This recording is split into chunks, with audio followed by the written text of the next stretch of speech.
Tema número 5, la administración pública y de justicia indiana.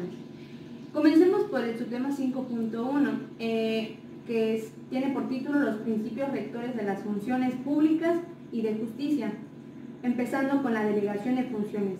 Se tenía, con base a las teorías existentes en aquellas épocas, se estableció una soberanía o el poder supremo o propio de Dios, quien a su vez lo depositaba en el pueblo por medio de un monarca para su ejercicio en la tierra. Entonces, este monarca tenía que delegar funciones específicas a los integrantes del gobierno, dotándoles ciertas facultades de poder. Tenemos la acumulación de funciones, que en aquella época y sobre todo en los gobiernos al mando por un rey o monarca, estos tenían una característica principal. El poder era centralizado y quien estaba al mando era el rey o el monarca. Por tal motivo, muchas de las autoridades tenían facultades para realizar diversas funciones como lo son administrar, legislar e incluso impartir justicia. Existieron dos tipos de forma de organización de los que vivían en las Indias. Tenemos la República de los Españoles. Era necesario otorgarles todos los medios necesarios para su mejoramiento y prosperidad, quienes a su vez estaban obligados a realizar actividades económicas, administrativas, justicia, velar por el orden y la moral. En algunos casos procurar realizar la divulgación del cristianismo. Tenemos la República de Indios. Estos eran sometidos rigurosamente al acertamiento de la cultura europea, sobre todo inculcarles la religión católica, que era lo primordial para los españoles. Tenemos el derecho de queja, que consistía en la posibilidad de que los gobernadores pudieran en persona y en viva voz acudir a audiencias para expresar sus quejas contra los actos de autoridad ejercidos en contra de ellos. Este derecho se les otorgaba a los naturales para combatir actos de maltrato y despojo. Por tanto, el virrey, que era la máxima autoridad de gobierno establecido, tenía las facultades de hacer o de obligar a las autoridades que reparen el daño ocasionado a los naturales. Esto tenía como antecedente la reina Isabel para los indios, para que puedan gozar de sus derechos. Por otro lado, tenemos la suplicación de la ley. Es un recurso a través del cual, ante la autoridad legisladora, para solicitar que derogue o modifique alguna ley que sea contraria al derecho o a la razón. Esto ocurría con el choque de culturas al establecer leyes que iban en contra de la costumbre de los naturales. Tenemos la venta de oficio. En los nuevos territorios conquistados por los españoles era una práctica usual o norma de vender algunos oficios o cargos. Tenemos la venta por medio de la corona, así lo que tenía beneficio para considerarlos como reales ilícitos, que no permitía poner en deuda. Tenemos que se realizaban subastas públicas, que no se incluían cargos que tengan que ver con la jurisdicción, solo veían los cargos a las personas que cumplan con el perfil, los cargos eran de por vida, solo los españoles podían comprar cargos, el comprador de cargo pagaba impuestos, el comprador podía cobrar sus honorarios derivados de su cargo. Tenemos también el buen tratamiento de los indios. Se estableció que los funcionarios de gobierno deberían tratar bien a los indios. Esta disposición lo estableció la reina Isabel. Tenemos el control y la supervisión. Por parte de la corona tenían esta política de controlar y vigilar a sus funcionarios que designaban en la administración del gobierno en el ejercicio de sus funciones. En el subtema 5.2, que es el gobierno y la estructura, como bien sabemos, el primero, con todo el poder centralizado desde España, era el rey. Entonces en España tenía la Casa de Contratación, el Consejo de Indias, y mediante la Nueva España tenía al virrey, que se enlazaba con el gobernador o el capitán general, con la Real Audiencia y con el Cabildo. Recordemos que Cristóbal Colón fue el primer virrey. Cuando se descubrió América se establecieron 4 virreinatos.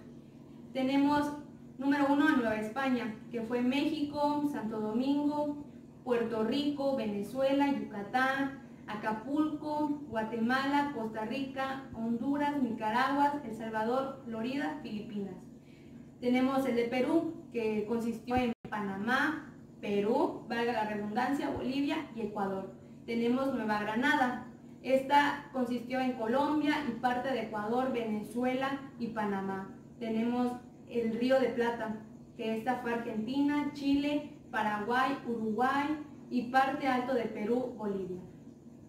Tenemos los intendentes, que estos surgieron con la Real Ordenanza de Intendentes en el año de 1786. Se formó el sistema de intendencia, lo cual dio pauta a la situación de los gobernadores en las provincias, que podían dictar leyes. Mayormente los criollos ocupaban este cargo. Tenemos seguidamente los adelantados.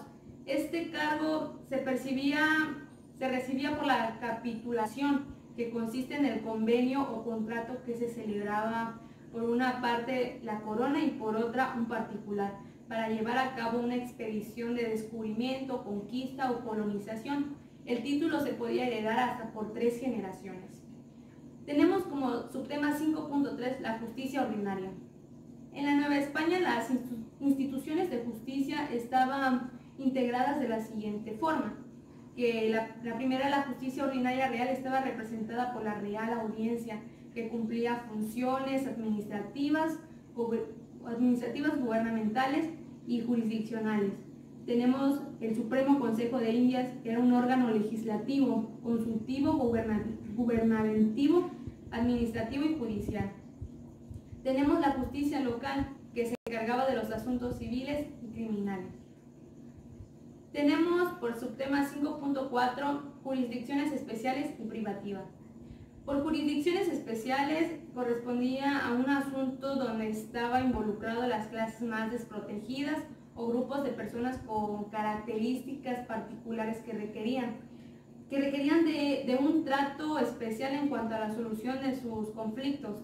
Así, los nativos de la Nueva España, el estatus jurídico del indígena tuvo un carácter especial. Se le empezó a tomar ese carácter especial, ya que dada la diferencia en grado de civilización, se les equiparó jurídicamente a los españoles rústicos y miserables, sometiéndolos a un régimen de tutela y protección a sus relaciones con los españoles, por lo que se creó el Juzgado General de Indios. También existió un grupo poderosamente económico que es el de los comerciantes, que para la solución de sus conflictos mercantiles crean consulados integrados por personas del mismo grupo. Tenemos las jurisdicciones privadas. Las jurisdicciones privadas eran la correspondiente a los fueros personales y de grupo. Su conocimiento en primera instancia estaba reservado a los tribunales de justicia extraordinarios como el consulado, la Inquisición, el tribunal de minería, el fuero eclesiástico, los fueros militar y de marina, los cuales serán analizados posteriormente. Como su tema 5.5 tenemos el control de los funcionarios públicos. Se crearon municipios, o también llamados gobiernos colegiados, que gozaban de su propio fuero al tener su propia autonomía, ya que elaboraban sus propias leyes con las cuales se administraban, pero dependían de la corona española. Las disposiciones que emitían estos ayuntamientos de manera autónomamente constituían un derecho en el cual se les denominaba foral. Los integrantes del municipio eran alcaldes, regidores, alguacil mayor, procurador general, tesorero y alguaciles. Como las funciones era orden judicial, administrativo y económico. Como subtema 5.6 tenemos la Real Hacienda. Esta es una forma de organización que se creó para la administración de ingresos a favor de la corona. Los ingresos se encontraban de los siguientes impuestos: por extracción de oro y plata, derecho de vajilla, amonedación hecha en casa de la moneda, cobre, estaño, plomo, alcabalas. Tenía una subdivisión de virreinatos, que eran los que ya antes hemos mencionado: Nueva España, Perú, Nueva Granada y Río de la Plata. También estaban las capitanías generales, que eran Guatemala, Puerto Rico, Cuba, Venezuela, Chile y Filipinas. Sexto tema, el régimen de propiedad, de trabajo y de comercio en las Indias. Comencemos con el subtema 6.1, que es la propiedad. La organización social en la Nueva España tenía influencia directa con la tenencia de la tierra, en el que la llegada de la conquista hace que los conquistadores se vean interesados en la propiedad, en la agricultura, ¿no? Porque eran tierras fértiles a donde ellos llegaron. Entonces, dichos territorios conllevaron a organizar en sus inicios un repartimiento de tierras de manera gratuita. Posteriormente se le impuso un precio y era así como tenía una adquisición de derecho privado. Asimismo, existían propiedades que pertenecían a los indígenas y que desde antes de la llegada de los españoles ellos ya habían despojado a quienes los conservaran tuvieran que someterse a la nueva organización. Entonces, aunque no quisieran, tenían que ser parte de la propiedad privada. Igualmente existía la propiedad comunal para los grupos de población que compartían tierras comunes donde vivían y trabajaban la tierra. Por último, las grandes extensiones de tierras que pertenecían al clero, su mayoría estaban improductivas y libres de impuestos, lo que ocasionó inconformidad por parte del gobierno. Subtema 6.2, régimen del trabajo.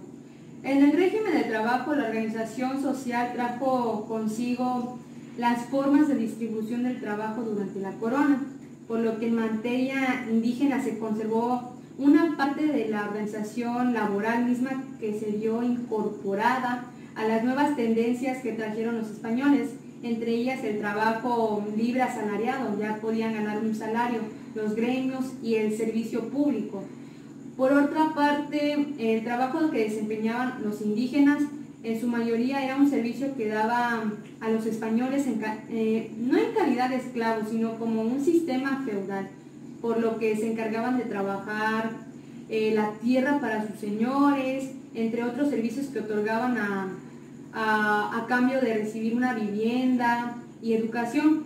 La situación laboral para los indígenas jurídicamente estaba desprotegida, no tenían derechos. Poco a poco se fueron expidiendo algunas normas para que se les concedieran ciertos derechos. Los gremios se crearon en la época protegia. De cierta manera, los diferentes oficios que se ejercían como artesanos, herreros, comerciantes, entre otros, eran para ello. Por último, los oficios reales eran funciones que desempeñaban los servidores a nombre del rey, quien les delegaba ciertas funciones y cargos en su representación. Subtema 6.3, régimen de comercio. Cuando hablamos del régimen de comercio, obviamente ya sabemos que ya hay más rutas marítimas para comercializar nuevos productos, el cacao, el maíz. Entonces, este cambio era para beneficio de Nueva España. Entonces, a raíz de la conquista, tuvieron muchas oportunidades de extraer buenos recursos de América, de las tierras de los indios. Por lo tanto, el intercambio era variado. Así que para dar una amplia promoción a sus mercaderías, se implementaron ferias para exhibir sus productos y se genera con efectividad dicho intercambio. Por lo anterior, fue necesario crear una normatividad, así como instituciones de gobierno y jurídicas que controlaran la actividad que se desplegaba en el tráfico comercial naval. En el año 1535 se fundó la Casa de Moneda en México, labrando monedas de plata, oro, cobre y vellón. Tema número 7. El derecho del México independiente. Como subtema 7.1 hablaremos del derecho de la insurgencia, que son las causas detonantes de la guerra de independencia, las previas, que giran sobre todo en torno al descontento por parte de los criollos, que buscaban la autonomía y el dominio sobre el poder político que monopolizaban los peninsulares. En el aspecto interno de la administración, los criollos, los mestizos y demás castas eran víctimas de ello. Entonces, de manera que enteramente los peninsulares quienes imponían fuertes impuestos a los americanos. Tenemos igual otras nociones de ideas que fueron parte a lo que es la independencia, con lo mismo que son los países como América Española, que fue un movimiento sugerido, inspirado y fomentado con mucha más anticipación de la que generalmente se ha creído, que detrás de ese movimiento se hallaban la masonería judaica que movía a Francia e Inglaterra con miras ulteriores a favor de los Estados Unidos. Nueva patria escogida por Israel. También se tenía noción de que por la Revolución Francesa esas ideas se nos estaban adheriendo para poder hacer esta revolución. Como subtema 7.2 tenemos el derecho del México independiente, en el cual los documentos clave para lograr la independencia de México fueron el Plan de Iguala, que fue firmado por Agustín de Iturbide. El Plan de Iguala fijó las bases fundamentales para la constitución del Estado mexicano. Por otro lado tenemos los tratados de Córdoba, firmados por Juan de O'Donojú, ya que declaraban la independencia de la Nueva España o de la América septentrional. Y aunque no aspirábamos a hacer constituciones, se estableció la forma de gobierno monárquico, constitucional moderado, por el que llamaban a Fernando VII o a su dinastía para reinar.